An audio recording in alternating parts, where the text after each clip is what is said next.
Ma naħsibx illi kien attakk hekk sostniet il-Ministru Mirjam Dalli li sa ftit ta' snin ilu kienet għadha tagħmel parti mill-midja laburista l-istess midja illi b'attakki sistematiċi lura fl-2009 waslet sabiex Viktor Xerri kellu jirreżenja mill-pożizzjoni ta' President tal-Kunsill Ġenerali tal-Partit Nazzjonalista.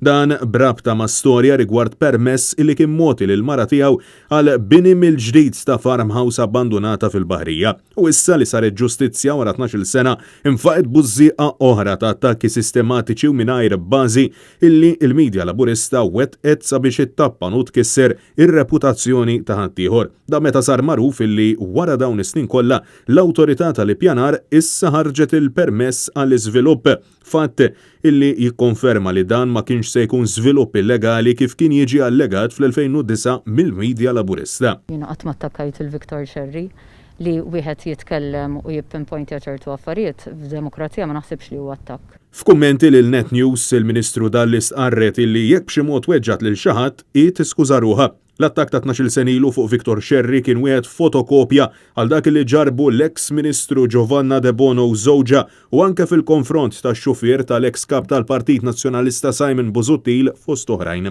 Madankollu Mirjam Dalli insistiet li ninsabu f'demokrazija u għaldaqstant ħadd m'għandu jippretendi li ħadd ma jitkellem. Li tkellimni dwar affarijiet għax persuna jkun semma ċertu affarijiet ma nassumix li f'demokrazija il-Partit Nazzjonalista jippretendi li ħadd ma jitkellem. Intant, mistoqsija jekk bl-istess kejl ta' kif kien isir l-attakk fuq Viktor Xerri għandux jirreżenja l-Ministru Carmelo Abela wara ċċamata li dabbar mill-Kummissarju għall-Standards, Mirjam Dalli insistiet li l-pożizzjoni tal-Ministru fl-Uffiċċju tal-Prim Ministru hija waħda ċara.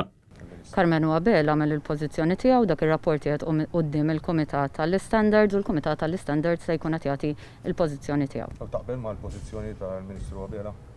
Ministru Abela mill-pożizzjoni tiegħu ċara mill-Kumitat u l-Kumitat ikun qed jieħu l-pożizzjoni tiegħu. Fi kliem sempliċi, wara l-instab ħati, Carmelo Abela xorta ser jibqa' jżomm postu fil-Kabinett Laburista.